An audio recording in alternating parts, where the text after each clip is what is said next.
Hello, and welcome to ODOT's presentation for the proposed improvements along State Route 15 in Hancock County. On behalf of ODOT District 1's Deputy Director Chris Hughes, Hancock County Engineer Doug Cade, and the Finley Post of the Ohio State Highway Patrol, thank you for taking time to join us. The purpose of the presentation is to provide information about the project, specifically relating to the recommended overpass at County Road 169. The project is currently in the early phases of development. Although we are discussing ODOT's recommended and preferred alternative, we welcome questions and comments from all members of the community and general public.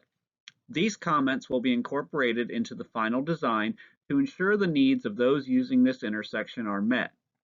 Formal comments will be taken and responded to for 30 days following this presentation. However, should additional questions or comments arise, feel free to reach out to the project team at any time. Contact information will be provided at the conclusion of the presentation. Please note that all displays used in today's presentation are for illustrative purposes only, as the project is currently conceptual in design. This project is located at the intersection of State Route 15 and County Road 169 in Amanda Township, Hancock County, just west of the village of Vanlue. State Route 15 carries 2 lanes of traffic in each direction, while County Road 169 carries 1 lane. The purpose and need is the basis for a project and identifies the problems that need to be addressed. This location has a history of crashes primarily caused by the limited available openings in State Route 15 traffic to allow County Road 169 vehicles to cross through the intersection. The limited gaps or openings in State Route 15 traffic create a delay for the 169 traffic waiting to cross at the stop sign, often prompting individuals to become impatient and take unnecessary risks to make it through the roadway safely. The purpose of the project will be to improve safety at the County Road 169 intersection for those crossing State Route 15. 4-lane divided highways, such as State Route 15, are common in Northwest Ohio. US 30, US 24, and US 23 are some that you may be familiar with. What is unique about these corridors is the public's ability to access them.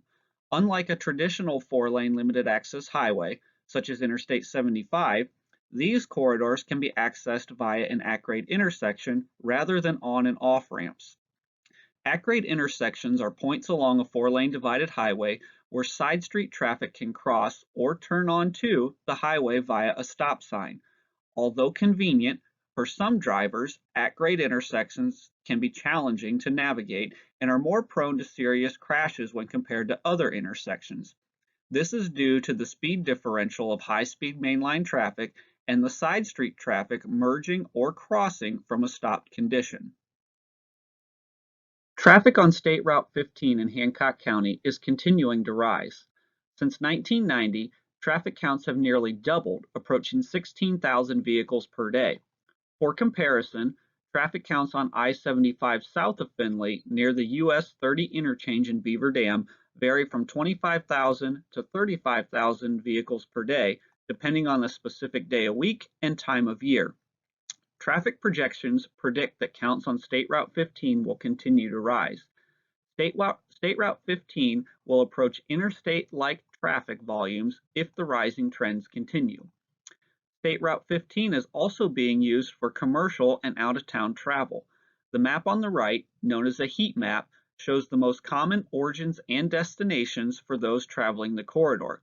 This data is obtained from cell phones and shows that corridor is being used as a common route from Columbus to Toledo, Detroit, Ann Arbor, and beyond. But what does this mean for the at-grade intersection, such as County Road 169? In order to cross or turn onto State Route 15, traffic on 169 must wait for an appropriate gap in mainline traffic before pulling out. Increased traffic counts, coupled with growing interstate-like traffic, mean that gaps are smaller and less frequent, causing impatient drivers to take unnecessary risks. Since the highway was built, traffic volumes have increased to a level where these intersections and their associated tight gaps are becoming more challenging to navigate. Across the state, traffic fatalities are on the rise. From 2018 to 2020, 136 people lost their lives in 119 fatal crashes traveling the highway system within the jurisdiction of ODOT District 1. District 1 represents an 8-county region in northwest Ohio, including Hancock, Putnam, Paulding, Defiance, Wyandotte, Hardin, Allen, and Van Wert counties. 10% of the fatal crashes experienced in our region are attributed to at-grade intersections. Further, 143 crashes in District 1 occurred at at-grade intersections, resulting in 72 injuries and 10 fatalities. The chart gives a breakdown of the 15 corridor through Hancock County. Intersections denoted with a star have already had projects to enhance safety or have projects funded in the coming years. Western Avenue had the median cut off with cable rail to create a right-in, right-out. County Road 180 and County Road 193 have overpasses funded for construction, which are currently in design, and Township Road 196 and 198 will be cul-de-saced yet this year. 169 is the ideal location for an overpass for several reasons. It is in between two interchanges, State Route 330 and State Route 37. There is also a heavy through movement crossing State Route 15. This through movement indicates that many people are using this location to cross 15 rather than access it to get to areas within Vanlue. Since motorists are using the intersection to cross 15 and its proximity to the interchange accesses at State Route 37 and State Route 330, 169 is the preferred location for an overpass.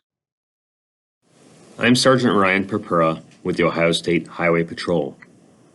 Oftentimes, the crashes that troopers respond to at-grade intersections is catastrophic, where the potential for loss of life or severe injury is high.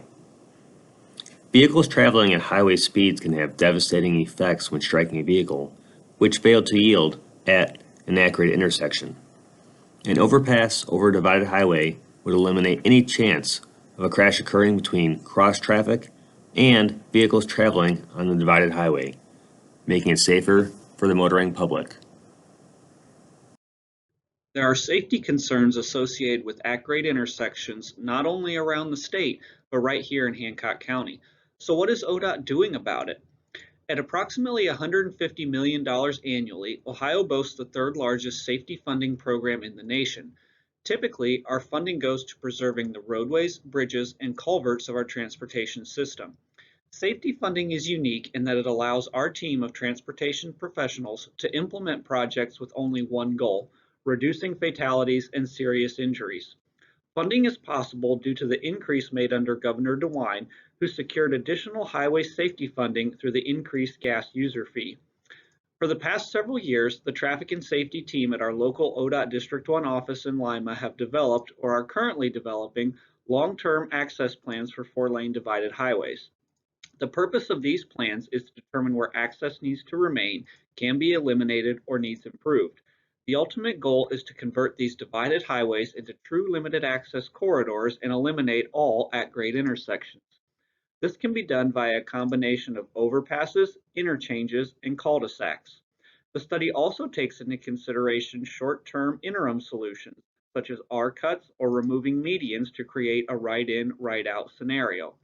This is a monumental task of planning, engineering, and funding, which will be completed one section at a time and take decades to fully implement.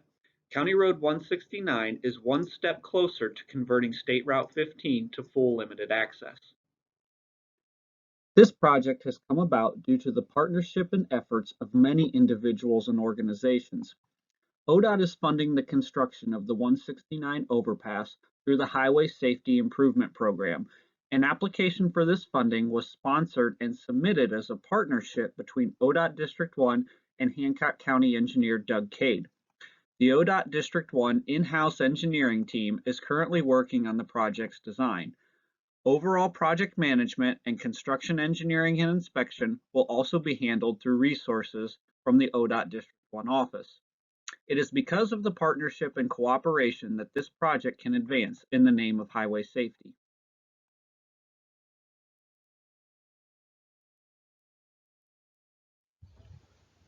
Hello, I'm Hancock County Engineer Doug Cade.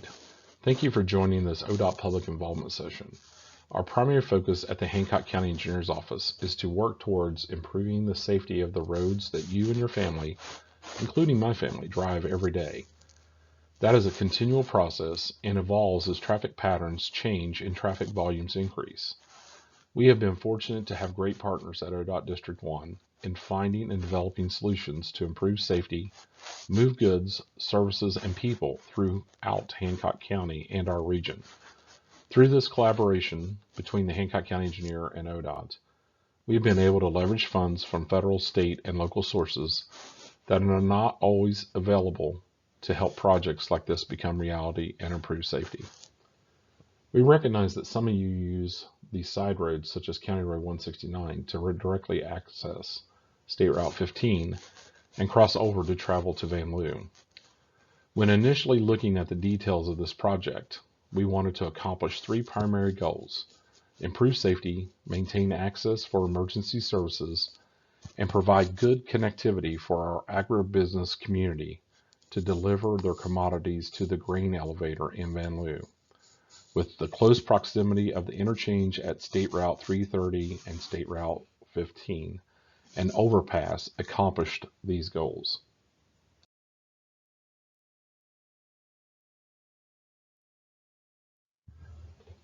Early in the process, I was able to talk to Sheriff Mike Heldman and the Vanlue Volunteer Fire Department representative to gain information on their concerns about this and all the intersections along State Route 15. During this discussion, the importance of separating high-speed traffic of State Route 15 and the traffic crossing or turning onto County Road 169 was of the greatest importance, but also access to the areas south of State Route 15 that the Vanlue Volunteer Fire Department serves. The overpass concept accomplished this goal, and the addition of an emergency vehicle median access on State Route 15 allows emergency vehicles to access both lanes when the need arises. As you can see from this exhibit, we are fortunate to have good connectivity with our county and township roads to rapidly access all areas of this corridor when emergency services are needed. 4 alternatives and a no-build alternative were considered, including cul-de-sacs, installing a restricted crossing U-turn or R-cut, constructing an overpass, or constructing an interchange. Impacts associated with each of these alternatives were considered, including environmental, right-of-way, utility, and construction costs. Construction costs range from an estimated $250,000 for a cul-de-sac to $15 million for an interchange. The no-build alternative was dismissed as it does not meet the purpose and need of the project, which is to improve safety at this location. An overpass is the recommended alternative that is being carried forward to construction. The purpose of the overpass at 169 is for public safety and economic access. An overpass provides safe crossing of State Route 15 and alleviates the crash trends we are currently seeing. County Road 169 allows access for the area south of State Route 15 from the fire department that is located adjacent to the roadway. Also, this overpass will allow farmers to deliver their commodity to the grain elevator from the southwest. Several of the alternative routes are narrow township roads and are not conducive to agricultural traffic, supporting the need for the overpass at 169. On County Road 169, the asphalt pavement width will vary from the existing width of 16 feet to a proposed width of 32 feet near the bridge. The majority of asphalt pavement will be 18 feet in width, except for where the width is transitioning to meet the existing pavement or the bridge. The traveled width of the bridge will be 32 feet across. A 4-foot wide gravel shoulder will be included on each side of the pavement. Beyond the gravel shoulder will be grass. Where guardrail is required, the distance between guardrail faces will be a constant 32 feet regardless of the pavement width. These elements will be further refined with the final design. Roadside ditches, similar to the existing ditches, will collect the drainage and direct the flow to the same outlets as in the existing conditions. The grass slopes on the sides of the proposed roadway will be evaluated for ease of maintenance, will limit the amount of grading impacts requiring additional right-of-way, and will provide positive drainage. Limited improvements along State Route 15 will be needed. The existing State Route 15 median pavement will be removed.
We understand the need for agricultural equipment to be able to cross State Route 15. With a 32-foot wide traveled width across the bridge deck, we are confident modern farm machinery will be able to cross the bridge safely. For reference, the standard width of a lane of traffic on I-75 is 12 feet. The County Road 169 bridge is nearly equivalent to the width of 3 lanes of interstate traffic. During construction, County Road 169 will be detoured. The anticipated designated detour route will utilize County Road 193, County Road 26, and County Road 197. The detour could last approximately 7 months. State Route 15 will remain open to traffic during construction. However, the improvement will require restricting the roadways to 1 lane in each direction for construction along the outside shoulders and along the inside shoulders. Short-term complete closures of State Route 15, likely at night when traffic volumes are lower, will be needed to install the overhead bridge beams. These closures can last up to 15 minutes in duration and occur between the hours of midnight and 5 a.m. The proposed improvements will extend beyond the existing right-of-way so that driveways can be tied into the new embankment. The amount of proposed right-of-way varies due to the grading of the roadway slopes. At this time, the right-of-way impacts are intended to be temporary and only for the purposes of reconnecting driveways to County Road 169. We have evaluated several design alternatives with a goal of eliminating or minimizing the need for additional right-of-way for the roadway and bridge itself. The rendering on the slide depicts the anticipated amount of right-of-way that may be required to reconnect those driveways. The right-of-way actually needed for the project will be further refined during plan development. If you have a specific question about your property, please contact Rob Hissong, whose contact information is given at the end of the presentation. Here you see a project timeline. The project is currently in the preliminary development phases. Public comments received will be used to guide the decision-making process throughout the project. Once the project design is finalized, our right-of-way team will approach property owners to acquire any necessary right-of-way. After all necessary right-of-way is acquired, the project will be advertised for bid and awarded to a contractor for construction. Approximately $4 million has been secured for the construction in 2023. Your input on the proposed overpass at State Route 15 and County Road 169 is important and will be used to help guide decision-making throughout all phases of the project. The virtual presentation is an opportunity to review the project material and hear from the project team. As indicated by the timeline, the next steps in the project are to obtain comments from the public, respond to the public involvement comments, and have ODOT review the preliminary documents developed for the project prior to finalizing the design. Thank you for taking time to participate in this virtual presentation. We hope you found the information to be helpful. Copies of all materials will be posted online following the presentation. The project website information will remain online for an indefinite period of time. Please share this information with others who are interested in the proposed improvements. A hard copy can be provided upon request. Questions and comments may be submitted by mail, email, or telephone to the ODOT Project Manager, Rob Hassong, at the information shown below. They can also be submitted here on the project webpage by clicking on Leave a Comment in the top right corner. Comments need to be submitted by 10/1 of 21. Responses will be provided for all comments submitted about the proposed project.